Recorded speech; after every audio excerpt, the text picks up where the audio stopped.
Assalamualaikum warahmatullahi wabarakatuh. Alhamdulillah, selalu saja lisan kita memuji dan memuja Allah atas segala nikmat yang Allah limpahkan kepada kita. Dari mulai kita lahir sampai detik ini, terlalu banyak nikmat Allah yang melimpah dari makanan, minuman, oksigen, air dan segala macam untuk roda kehidupan di muka bumi ini telah Allah berikan kepada kita. Dan Allah izinkan kita untuk menikmati selama itu halal dan juga thayyibah, berkualitas, serta diikuti dengan bersyukur kepadanya. Dan kita harusnya banyak berterima kasih kepada Allah Subhanahu wa taala, apalagi Allah mudahkan syukur itu dengan dua susunan kata ini, alhamdulillah.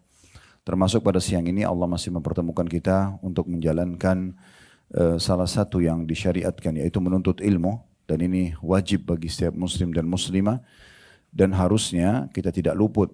Kalau tidak bisa hadir offline maka hadir online. Dan memang seorang muslim harus menjadikan prinsip hidup dalam kesehariannya, tidak ada hari tanpa ilmu. Karena agama kita adalah agama ilmu, agama yang memang memerangi kebodohan, malas, putus asa, dendam dan seterusnya. Tapi yang ada adalah semuanya pengetahuan. Lanjutnya kita panjatkan salam hormat kita kepada utusan Allah Nabi besar Muhammad sallallahu alaihi wa ala alihi wa sahbihi wasallam, sebagaimana Allah telah perintahkan kita untuk mengucapkan salam hormat tersebut. Pertama-tama kami mengucapkan takabbarallahu minna minkum, ibu-ibu sekalian dan sekaligus bapak-bapak mungkin kalau ada yang online, karena kita masih di suasana bulan Syawal, tadi masih bulan Lebaran sebenarnya, karena 1 Syawal itu Lebaran Idul Fitri. Dan kita doakan insyaAllah Haji Rahmat sahibul bait, saya dengar lagi sakit, semoga Allah sembuhkan penyakitnya, Allah angkat insyaAllah tanpa bekas dan dijadikan sebagai penyebab pembersihan terhadap dosa-dosa dan peninggian derajat, serta seluruh muslimin dan muslimat yang sedang diuji oleh Allah Subhanahu wa taala, terutama teman-teman kita di Gaza. Semoga Allah angkat permasalahan mereka dan Allah berikan juga kepada mereka kegembiraan, kemerdekaan dan juga kesenangan sebagaimana Allah telah berikan kepada yang lainnya. Allahumma amin. Baik, melanjutkan pada buku kita, seperti biasa bila Allah mudahkan waktunya agar doa dikabulkan, sebab-sebab terkabulkan dan tertolaknya doa berdasarkan Al-Quran dan juga As-Sunnah ditulis oleh Dr. Sa'id bin Ali bin Wahf Al-Qahtani. Dan kita masih membahas tentang masalah tawasul. Sebenarnya bahasan kita masih di poin nomor 7, yaitu tentang masalah tawasul kepada Allah Subhanahu wa taala dengan tawasul yang disyariatkan. Dan tawasul artinya kita mendekatkan diri kepada Allah Subhanahu wa taala dan menjadikan antara diri kita dengan Allah perantara ya yang dibolehkan dan disyariatkan.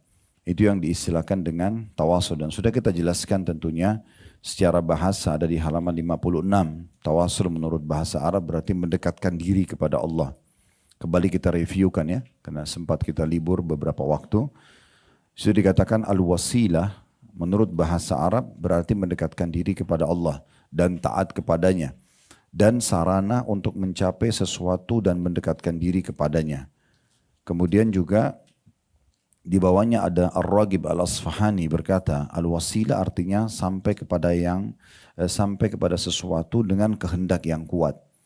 Dan Allah memerintahkan kita agar menerapkan al-wasilah itu dalam hidup kita, sebagaimana dalam firman-Nya surah Al-Maidah ayat 35, wabtaghu ilaihil wasilah. Dan carilah jalan untuk mendekatkan diri kepadanya, maksudnya kepada Allah Subhanahu wa taala. Dan kita juga sudah masuk ke pembagian daripada tawasul itu sendiri. Yang disyariatkan ada 3 kata penulis. Yang pertama sudah kita bahas di halaman 57, yaitu tawasul dalam berdoa dengan menggunakan nama-nama Allah Subhanahu wa taala atau sifat-sifatnya. Ini yang sudah kita paparkan pada pertemuan yang lalu terakhir, yaitu beranjak daripada dalil surah Al-A'raf ayat 180. Walillahil asma'ul husna fad'uhu biha. Hanya milik Allah lah asma'ul husna, nama-nama pilihan ya, dan mulia. Dan maka bermohonlah kepadanya, n-nya besar kata ganti Allah, bermohonlah kepadanya, kepada Allah dengan menyebut asma'ul husna itu. Jadi ini memang kita dianjurkan sebelum kita memulai doa, memohon hajat kita mulai dengan puji-pujian kepada Allah Subhanahu wa taala. Ya, apa saja, alhamdulillah, subhanallah gitu ya. Bismillah, kita memulai dengan nama-nama Allah. Makin banyak kita memuji-muji Allah, maka makin dekat dengan diterimanya doa tersebut. Dan kita bisa sesuaikan juga dengan hajat kita. Misalnya kita ingin agar diampuni dosa-dosa, kita menyebutkan misalnya ya Ghafur, Ya Ghaffar, wahai zat yang maha pengampun dosa, membersih dosa-dosa, yang memaafkan dosa-dosa. Ikfirli, maafkanlah aku misalnya. Atau kita bilang ya Rahman, ya Rahim, wahai yang maha pengasih lagi maha penyayang, irhamni, kasihilah aku misalnya itu ya. Atau kita mengatakan ya Sitir, salah satu sifat Allah yang menutupi aib-aib dan kesalahan.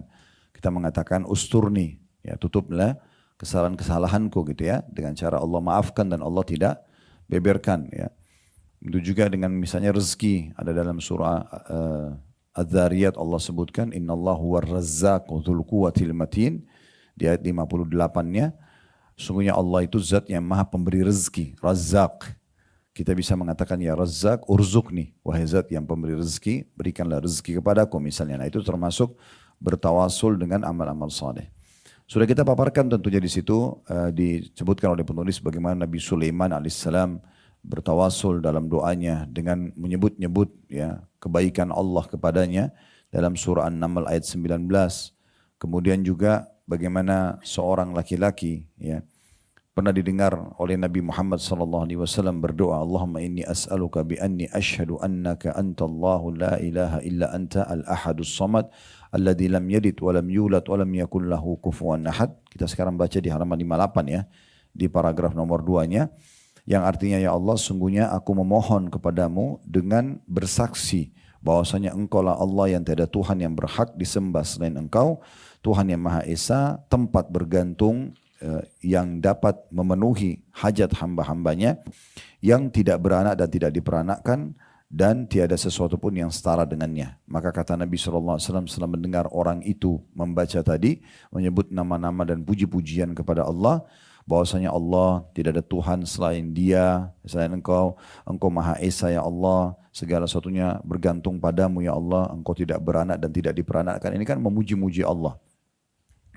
Kata Nabi SAW, "Walladhi nafsi biyadi, laqad sa'ala Allah bismihil a'zam alladhi idza du'iya bihi ajab wa idza su'ila bihi a'ta."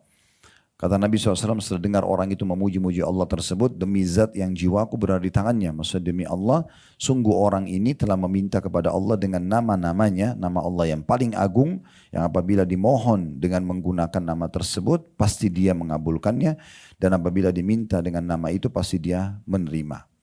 Jadi, ibu-ibu dan bapak sekalian kalau mau berdoa usahakan selalu sisipkan ini ya. Ya misalnya kita mengatakan begini, bi anni asyhadu annaka antallahu la ilaha illa anta al-ahadus samad alladzi lam yalid wa lam yulad wa lam yakul lahu kufuwan ahad, baru kita sampaikan hajat kita. Karena Nabi SAW bersumpah orang yang memulai doanya dengan ini pasti akan diterima oleh Allah Subhanahu wa taala ya. Dalam riwayat lain di halaman 59-nya, laqad sa'altallaha azza wa jal bismihil a'zam. Sungguh engkau telah meminta kepada Allah azza wa jal dengan nama-namanya yang paling agung. Begitu juga riwayat yang lain, bahwasanya Anas bin Malik radhiyallahu anhu ketika beliau sedang duduk bersama Nabi SAW, ada seorang laki-laki sedang sholat, kemudian dia membaca doa, Allahumma inni as'aluka bi anna lakal hamd. La ilaha illa antal mannan badi'us samawati wal ard ya dzal jalali wal ikram ya hayyu ya qayyum. Ya Allah, sungguhnya aku memohon kepadamu bahwa hanya bagimulah segala pujian, tiada Tuhan yang berhak disembah melainkan Engkau, wahai Tuhan yang Maha Pemberi, yang menciptakan dengan indah langit dan bumi, wahai Tuhan yang mempunyai kebesaran dan kemuliaan, wahai Tuhan yang Maha Hidup dan terus-menerus mengurus makhluknya. Ini kan semua puji-pujian kepada Allah Subhanahu wa taala ya. La ilaha illa anta al-mannan badi'us samawati wal ard ya dzal jalali wal ikram ya hayyu ya qayyum. Bisa ibu dan bapak baca semua ini, bisa juga dipilih salah satunya. Kita menggunakan misalnya ya hayyu ya qayyum, ya arhamar rahimin, ya dzal jalali wal ikram, semua itu puji-pujian. Maka kata Nabi SAW, laqad sa'alallah bismihil a'zam alladhi idza du'iya bihi ajab wa idza su'ila bihi a'ta.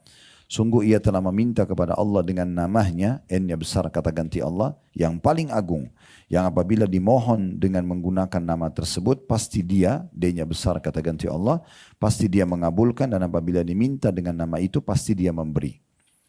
Jadi ini di antara pilih-pilihan kita menggunakan nama-nama Allah dalam berdoa kita.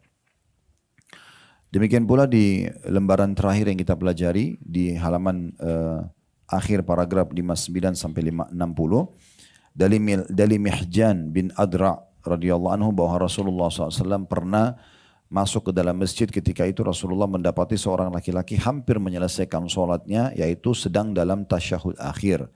Lalu laki-laki itu membaca doa, Allahumma inni as'aluka ya Allah al-wahidu al-ahadu as-samadu. Kalau disambung, ya Allahul wahidul ahadus samad alladzi lam yalid wa lam yulad wa lam yakul lahu kufuwan ahad an takfira li dhunubi innaka antal ghafurur rahim. Ya Allah, sungguhnya aku memohon kepadamu, ya Allah yang Maha Esa, Tuhan yang Maha Tunggal, tempat bergantung semua makhluk dalam kurung yang dapat memenuhi hajat segala hambanya, ya, hajat seluruh hambanya, ya, yang tidak beranak dan tidak dilahirkan atau tidak beranak, tidak diperanakkan dan tiada sesuatu pun yang setara dengannya, agar engkau mengampuni segala dosa-dosaku, sungguhnya engkau Maha Pengampun lagi Maha Penyayang. Maka Nabi SAW menimpali doa orang itu sambil mengatakan, qad ghufira lahu, qad ghufira lahu, qad ghufira lahu. Sungguh orang ini telah diampuni, sungguh orang ini telah diampuni, sungguh orang ini telah diampuni. Sebanyak 3 kali Nabi SAW ulangi, menandakan bahwasanya dengan memulai dengan puji-pujian Allah lalu memohon ampunan, itu akan dimaafkan oleh Allah Subhanahu wa taala. Nah ini. Terus kemudian yang terakhir yang kita bahas adalah doanya Dhannun, Nabi Yunus alaihissalam, di mana beliau pada saat di perut ikan membaca la ilaha illa anta subhanaka inni kuntu minadh dhalimin. Artinya tidak ada Tuhan yang berhak disembah kecuali engkau ya Allah, sungguhnya maha suci engkau, aku termasuk orang-orang zalim. Kata Nabi SAW, fa innahu lam yad'u biha rajulun muslimun fi syai'in qad illa istajaba Allahu lahu. Ketahuilah kalau orang menggunakan apa yang dibaca oleh Nabi Yunus alaihissalam di perut ikan ini, la ilaha illa anta subhanaka inni kuntu minadh dhalimin, sesungguhnya tidaklah seorang muslim berdoa dengan doa tersebut dengan sesuatu melainkan pasti Allah akan mengabulkannya. Intinya sebenarnya bagaimana kita sering menggunakan nama-nama dan sifat-sifat Allah dalam doa dan hajat-hajat kita. Sekarang kita masuk bahasan kita di halaman 61, tawasul yang dibolehkan yang kedua, yaitu tawasul kepada Allah Subhanahu wa taala dengan amal saleh yang pernah dilakukan. Kalau tadi kan dengan menyebut-nyebut nama Allah, kalau ini dengan menggunakan amal saleh yang menurut kita dulu paling ikhlas, ya, paling besar pengorbanannya. Kayak misalnya kita lagi sakit, kita lagi terlilit utang, kita lagi ada masalah apa, kita pengen segera diijabah sama Allah. Kita boleh setelah memuji Allah, alhamdulillah, wassalatu wassalamu ala rasulillah, lalu kita bilang, ya Allah, dulu pernah kasus ibu saya sakit, lalu saya merawatnya, dan engkau mengetahui itu ya Allah. Antara ibu sama Allah saja, ibu menyebutkan itu. Dan dulu saya sampai menemaninya di rumah sakit 1 bulan misalnya. Terus ibu menyebutkan, tapi hanya ibu sama Allah. Karena kalau ibu sebut depan orang bisa riak. Tapi ini antara ibu sama Allah. Ibu rincikan aja. Waktu itu saya sampai begadang ya Allah, waktu itu saya sampai mengeluarkan biaya besar, waktu itu saya sampai ngorbanin suami sama anak saya. Misal ibu sebutin semua itu pengorbanannya, saya sampai tinggalkan pekerjaan saya pun sampai habis itu sakit dan apalah gitu. Ya, kalau itu ikhlas karenamu ya Allah, keluarkan aku dari masalahku ini. Nah berarti kita sedang minta amal itu menjadi pembantu diterimanya apa yang kita ingin sampaikan kepada Allah SWT. Ini sebagai contoh. Bisa misalnya ibu mengatakan, pernah satu waktu suami saya meminta tolong untuk dilayani makan di malam hari pada saat saya masih mengantuk, atau dia pernah safar dan saya sedang menjaga rumah dan anak-anak dengan amanah, saya tidak berkhianat dan segala macam ya Allah. Kalau sana itu ikhlas karenamu, maka keluarkan aku dari masalah ini. Nah seperti itulah. Atau pernah anak-anakku lagi rewel, sakit misal contoh ya, dan aku tahu itu adalah amanah yang kau amanahkan di pundakku ya Allah, lalu kemudian aku bersabar, aku begadang, dan aku coba memberikan yang terbaik pada mereka. Kalau itu adalah ikhlas karenamu, maka ya begini dan begitu, keluarkan aku dari permasalahanku dan seterusnya. Nah seperti itulah. Pernah bantu tetangga, pernah bantu kerabat, ya, pernah bantu orang miskin. Jadi usahakan setiap amal kita selama bisa dirahasiakan, rahasiakan antara kita sama Allah. Karena amal rahasia ini yang paling mudah sekali membantu kita dalam kejadian-kejadian seperti ini. Kalau amal-amal rahasia, jadi selama hanya ibu dan Allah dan hanya bapak dan Allah yang tahu, jangan disampaikan ke orang lain. Ya. Kalau ada 1-2 orang yang tahu karena dia lihat, misalnya itu urusan dia. Tapi kita tidak mengeksposnya. Nah itu amal-amal rahasia seperti ini tuh sangat luar biasa. Bahkan dengan cara poin seperti poin nomor 2 ini, kita jadi tahu kalau misalnya betul Allah berikan jalan keluar dari permasalahan kita, berarti amal itu diterima. Karena kan kita bilang, ya Allah kalau seandainya amal ini yang kau terima, keluarkan aku dari permasalahanku. Nah seperti itu. Berarti dengan poin, dengan cara tawasul yang kedua ini, kita berarti juga bisa pastikan amal itu diterima oleh Allah Subhanahu wa ta'ala. Tentu ada poin penting di sini. Kalaupun kita sudah meminta tawasul begini, bukan berarti nanti hari kiamat kita nggak terima lagi pahalanya. Tetap ada pahalanya. Jadi tidak ada hubungannya, tidak mengurangi kadar pahalanya di hari kiamat gitu ya. Ini memang kemudahan yang Allah berikan kepada kita. Dan kami sarankan tentu tidak semua permasalahan kita gunakan senjata kita yang tanda kutip ya. Karena ini masalah-masalah genting. Ya, khawatirnya kalau setiap ada masalah kecil ya, terus ibu pakai dan bapak langsung tawasul, akhirnya habis nanti amalnya. Ya, karena kalau semua urusan kita, ya, akhirnya ada masalah-masalah genting yang besar yang kita harapkan nanti Allah bantu, kita sudah kehabisan apa yang mau diceritain nih ke Allah nih gitu ya. Makanya ini masalah-masalah hal yang darurat. Kalau hanya masalah-masalah kecil yang kita masih bisa berdoa secara umum, berdoa saja. Tapi kalau kita sudah berdoa berulang-ulang, memang belum kita lihat hasilnya, penyakit belum juga sembuh, utang belum juga terlunasi dan segala macam. Nah selain kita istighfar, kita juga tawasul dengan amal soleh seperti ini. Bahkan kita bisa ya, misal contoh ibu dan bapak berpikir, amal apa ya kira-kira ini, saya nggak ingat sekarang. Nah di saat itu bisa buat amal soleh. Misal kita cari satu yayasan sosial, kita nyumbang di situ misalnya. Lalu setelah kita nyumbang kita mengatakan, ya Allah aku bertawasul denganmu dengan sedekah ini. Ya, kita bisa beramal di saat itu. Lalu kita bisa langsung minta setelahnya, ini jadikan sebagai tawasul kita. Nah, ini contohnya banyak sekali ya. Ada satu kisah diceritakan di Saudi. Saya tidak tahu pernah saya ceritakan sini atau tidak. Kalaupun sudah mohon maaf mungkin ini review gitu ya. Tapi atau kita ulangi maksud saya. Ada satu ibu kena penyakit kanker di Saudi. Kebetulan dia punya asisten rumah tangga itu dari negara kita, dari Indonesia. Kejadiannya begitu.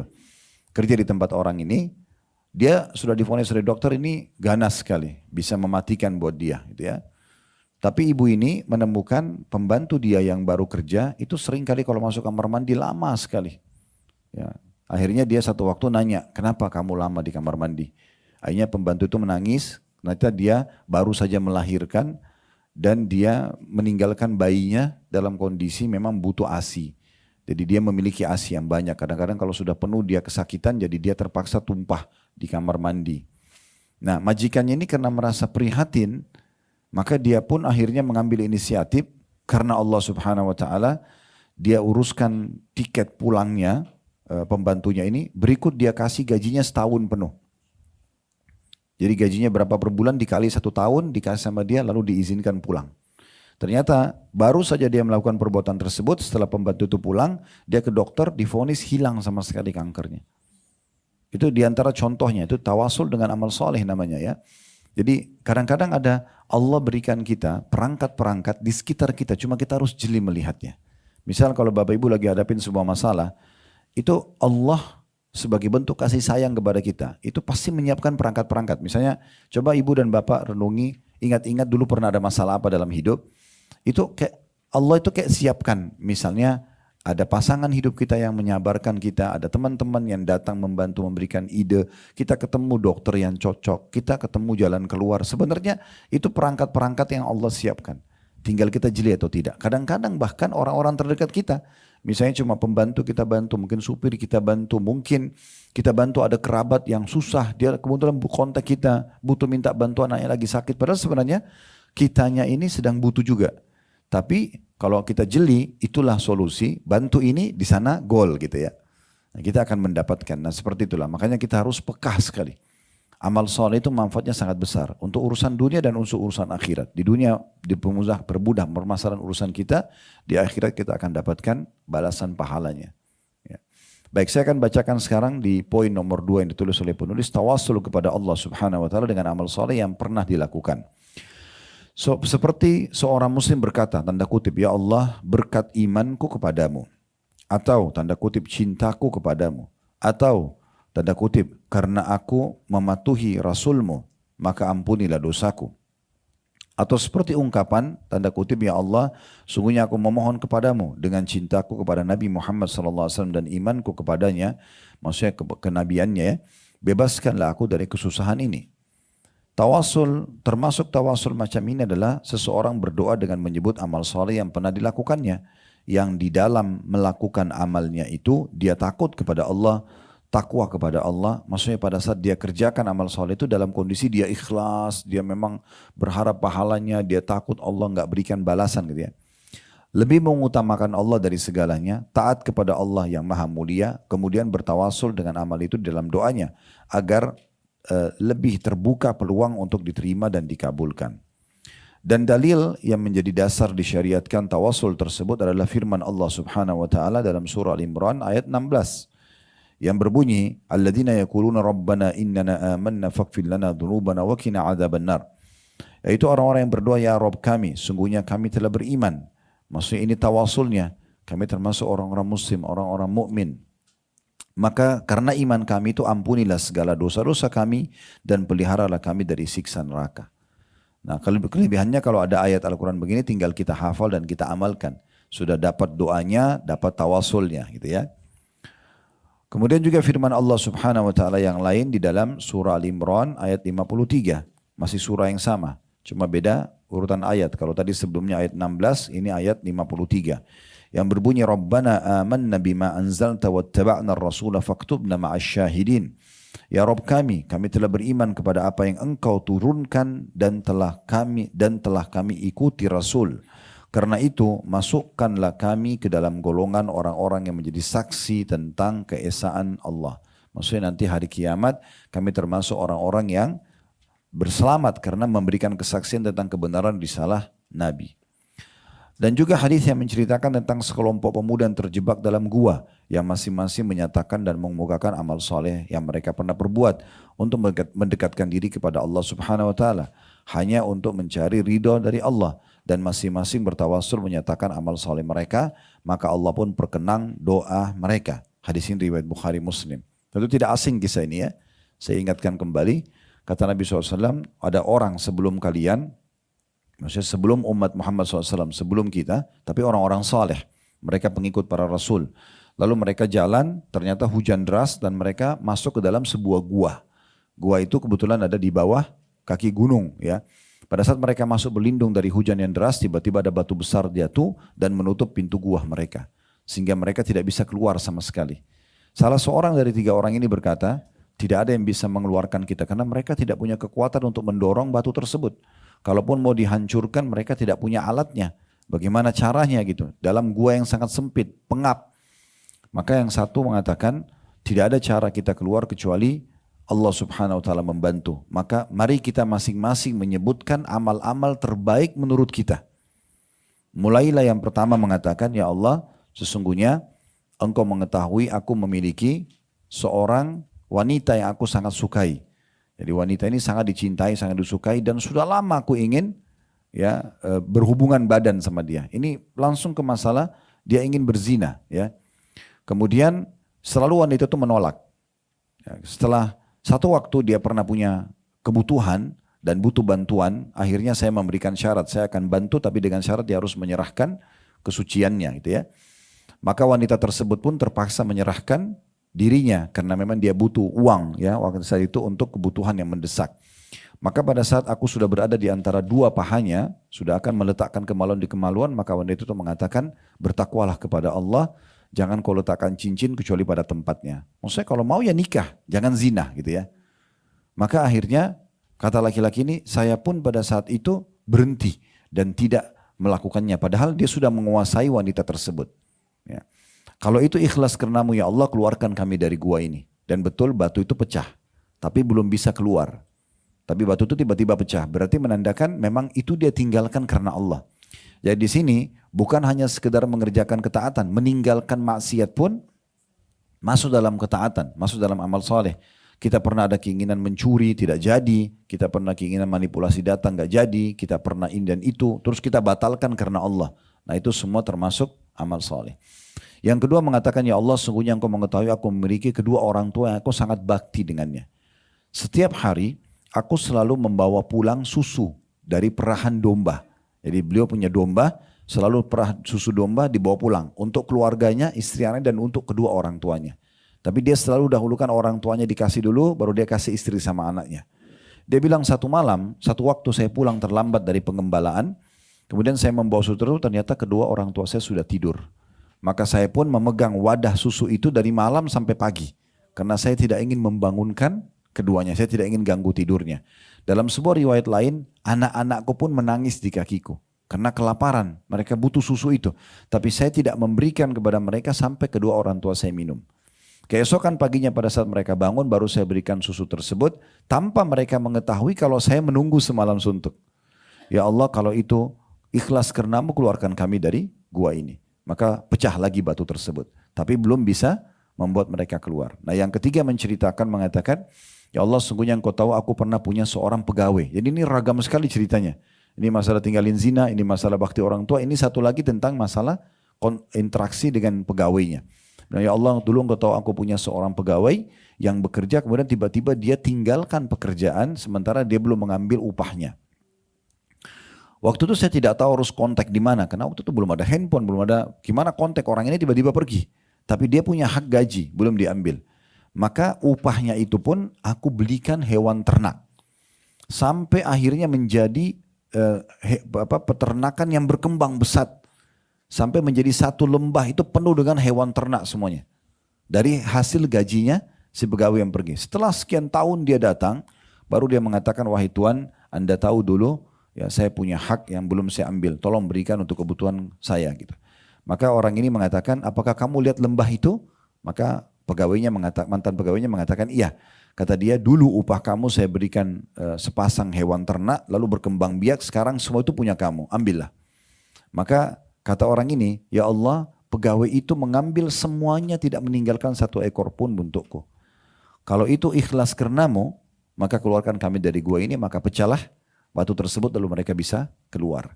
Nah ini yang dimaksud dengan paragraf terakhir yang dikatakan oleh beliau tentang kisah 3 orang yang terkurung di gua. Ini kisah yang paling masyhur tentang amal soleh.